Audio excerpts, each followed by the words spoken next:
Alright, so I'm still in a bit of a daze after last week's announcement. If you happen to miss out on the juicy details, Nintendo rocked the Zelda community by announcing the sequel to The Legend of Zelda: Breath of the Wild. After analyzing the trailer and playing back the clip for the last week or so, the number one thing that stuck out to me was the heavy emphasis Nintendo seemed to be putting on the Zonai Tribe. Throughout the trailer, it's shown that whatever structure Link and Zelda are exploring was created by this enigmatic people long ago. So, what exactly is the Zonai's connection to this new game? And what does it mean for the sequel to Breath of the Wild? Let's begin by going over the information we can find out about the Zonai from the original game. Then we can round back to the trailer.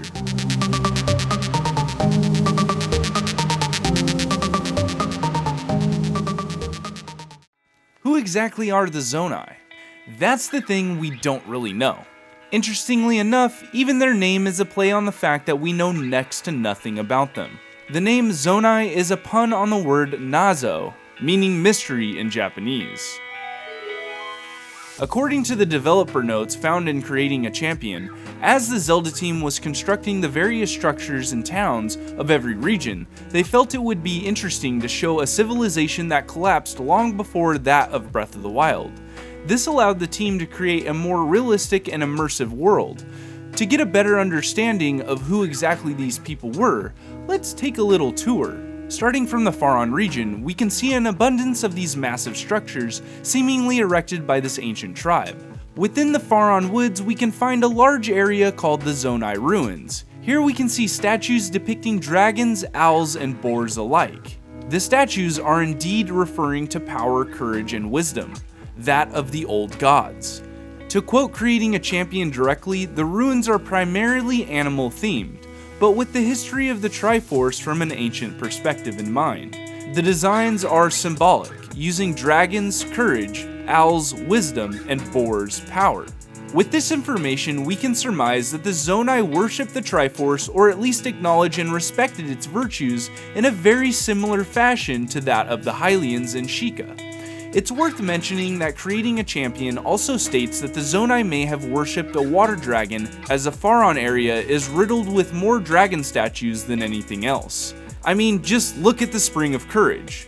The dragon depicted in these statues must either be the late water dragon Faron or the great thunder dragon Farouche, though I think the latter is more suitable. The last thing I'd like to point out here is the book describes the Zonai as being strong magic wielders. I couldn't find any in-game text stating this, but I do have some evidence I'll touch on a little later. For now, let's keep exploring these ruins. Next, we have all three of the Lomai labyrinths. These massive stone structures are a marvel to witness, each one situated on the far corners of Hyrule's map. With how big these mazes are, I can't fathom the amount of raw manpower it would have taken to create these darn things, let alone one that floats off the northeastern coast of Hyrule.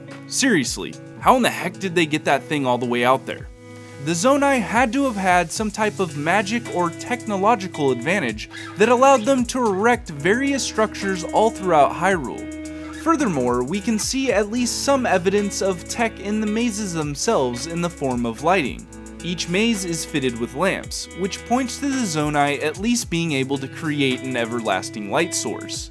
It's also possible that the ancient Sheikah worked alongside the Zonai in efforts to create these mazes. It would make sense as even the aforementioned Spring of Courage has a shrine hidden away behind a Zonai encrusted door. Notice that the architecture found in these three labyrinths matches with what is found all throughout the Faron region. One other important point about the Lomai labyrinths is the items that lay hidden within them. Each maze holds a different piece to the barbarian armor set. The one to the north houses the barbarian leg wraps. These leg wraps were favored by a warlike tribe from the Faron region.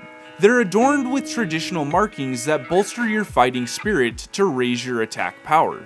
The Labyrinth Island to the east holds the Barbarian Helm, a helmet once worn by the warriors of an ancient warlike tribe from the Faron region. Wearing it draws out your inner animal, increasing your strength and battle prowess. Last, the one to the south holds the Barbarian armor within it, armor once favored by an ancient warlike tribe from the Faron region.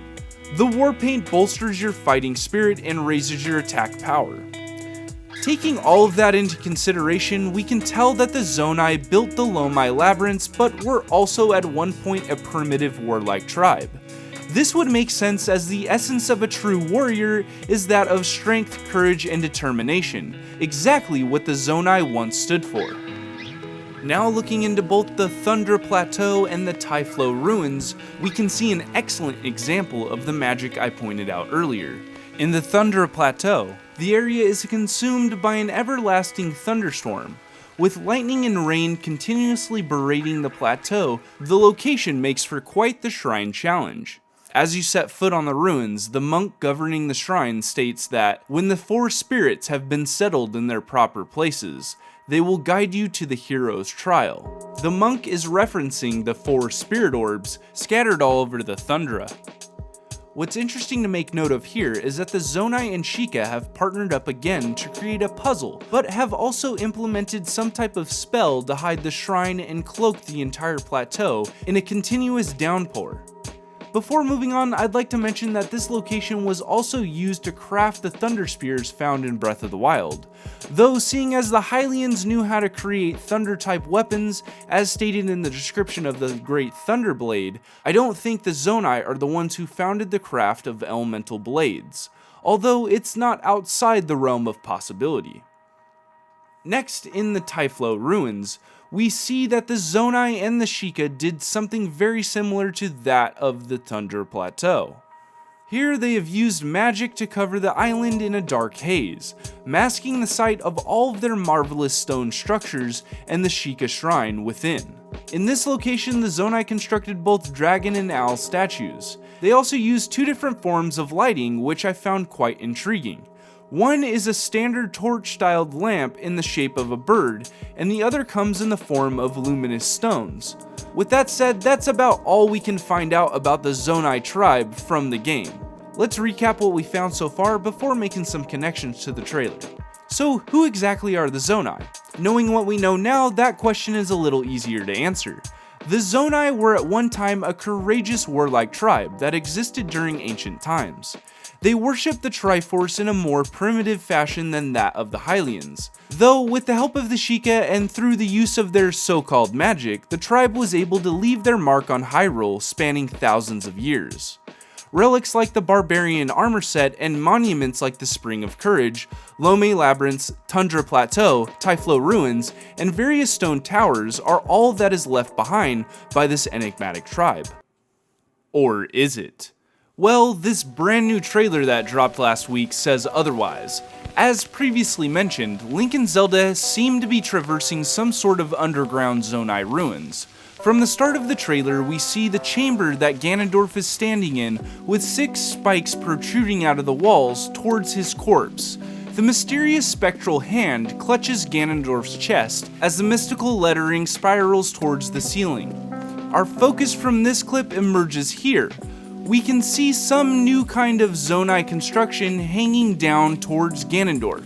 Later on we'll get a better look at this, but I thought I'd point it out now. Moving forward, we then come to these Zonai paintings of Ganondorf and 4 other warriors charging into battle. We can tell that it's a Zonai painting by the design of these markings here. This is interesting as we've seen plenty of Zonai architecture, but we have yet to see any type of Zonai artwork or written word prior to this. Following that, we get a top-down shot of Ganondorf being pinned down. We can clearly see the text spiraling outwards from the hand. One thing I totally overlooked here is that this is another connection to the Zonai. Credit for this one goes to Nintendo Black Crisis for pointing it out in his newest theory covering the topic. You can check it out in the card above. The Zonai signature symbol is that of a spiral. Well, if you turn their symbol ever so slightly, it matches up with the spiral coming out of the spectral hand. This is pretty cool, but does the hand have any more connections to the Zonai? As a matter of fact, it does. Let's take a quick look at its design before continuing on. In this close-up shot, we can see that the hand is made up of a pale blue-green energy.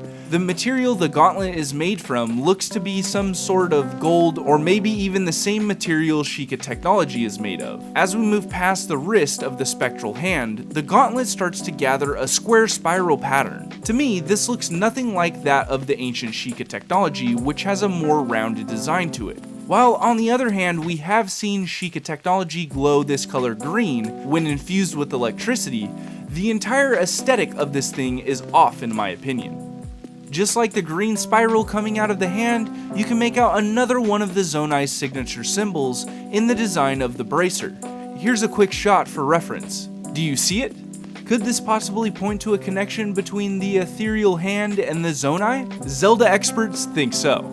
More on the hand and the Zonai later. Let's finish up the rest of the trailer. After the top-down scene, we see Link and Zelda making their way through the rest of the cavern. To the left of them looks to be a huge Zonai stone wall. We can clearly make out the tribe's depiction of the Boar of Power near Zelda, likely foreshadowing Ganondorf being locked away in the depths of the dungeon. From here on, we don't see much other than a couple of small pillars, a Zonai mining bridge of sorts, and a better shot of the Zonai structure hanging from the ceiling I mentioned earlier. Last of the Zonai structures to mention is the entrance to the dungeon or temple that houses Ganondorf. We've seen the tribe create dragons, owls, and boars, but never a demon like this. Just looking at it gives me the creeps. This is going to be one dark Zelda game. Okay, so we've established that the Zonai must have had a hand in the creation of this tool that just so happens to be pinning down our boy Ganondorf. But why? Why exactly would the Zonai create something to seal away Ganondorf? For one, he's the reincarnation of evil itself, but it turns out the Zonai may have an even deeper connection to Hyrule's past, a connection to the ancient sages. So hear me out, we all know that the sages were completely absent during the events of Breath of the Wild, and they were never mentioned in the story of the original battle against Calamity Ganon 10,000 years ago. In Hyrule's past, the sages' magical abilities were crucial in the fight against Ganon or Ganondorf, and have even been an essential part of how the Demon King is sealed away. Sealed away? Wait a second. Ganondorf is being pinned down by this hand that seems to be spewing spiritual energy that looks like text. Let's go back to the beginning of this trailer real fast. There it is. Do you see it? Well, thanks to the detective work done by Nintendo World Report in this analysis video, card up top, we now know this says Seal Ganon in Gerudo. Nintendo World Report also goes on to point out that the green spiral has many other forms of Hylian text mixed in, so clear Gerudo text can be seen, and other forms of text are also floating around, all likely repeating the same phrase, Seal Ganon. If this hand does in fact have something to do with the sages, this would make sense as each sage represents one of the 6 races of Hyrule's past, that being the Gerudo, Hylian, Sheikah, Zora, Kokiri, and the Gorons. This could possibly explain why we can't decipher this jumbled up mess of words spiraling out of the hand. It's an incantation placed by the sages of each race of Hyrule, meant to seal Ganondorf. To further my theory, make note of the number of pillars in the room pointing towards the center. Yup, that's right, there's 6 of these things with the possibility of a 7th behind the Link and Zelda. Either way, 6 is the magic number, possibly making reference to the ancient sages that once attempted to execute the King of Thieves during the era of Twilight. Not enough for you? It goes even deeper. A point I made in my earlier analysis video touches on the fact that both the hand and green text bear a striking similarity to the glow of the luminous stones shown throughout the trailer. According to the in-game description of this ore, luminous stones are said to contain the spirit of the dead. It's rumored that this is what gives them their glow. Judging by how often Nintendo showed these stones, it seems as though they are trying to give us a hint. Obviously, this green energy is spiritual in nature, hence the coloring and tie into the luminous stones. Combined with everything else, this green color is ultimately what brings the sage's connection to all of this full circle. The Lord of the Mountain, a creature said to literally be the reincarnation of an ancient sage. This magical green energy is so powerful it can be seen emanating from Satori Mountain from almost anywhere in Hyrule. This to me solidifies the connection between the mysterious ethereal hand and the ancient sages of yore. Before we wrap it up, let's recap. We first covered exactly who the Zonai Tribe were in order to understand their connection to the new trailer. Upon further inspection of the trailer, we were able to find many clues pointing to the Zonai being the creators of the mysterious artifact clutching Ganondorf's chest. Through the use of in-game text, our fellow YouTubers, and Hyrule's history, we were able to draw a possible connection between the Zonai artifact and the ancient sages. With all of that in mind, again, why did the Zonai or sages seal away Ganondorf this time? To finish it off, I believe it was an attempt to end the cycle that has burdened the lands of Hyrule for centuries. A way to surgically separate and seal away the malice laying dormant within this version of Ganondorf. As you can clearly tell, this didn't go as planned, creating the abomination we all know as Calamity Ganon. Think about it, this could be the reason for Calamity Ganon's existence in the first place. At least giving the royal family and the champions something that they can deal with and seal away. But with Ganondorf waking up and all, it shows that Link and Zelda have definitely screwed things up this time and resurrected the Gerudo King. So what do you think? Do the Zonai play a role in the sequel to Breath of the Wild? Could the sages have been involved in these turn of events? Only the future will tell. For now, all we can do is theorize. Thanks for watching, everybody. I hope you enjoyed today's Zelda theory. Please let me know your thoughts down in the comments below. As always, make sure to like, comment, subscribe, and make sure to have a wonderful rest of your week. Peace out.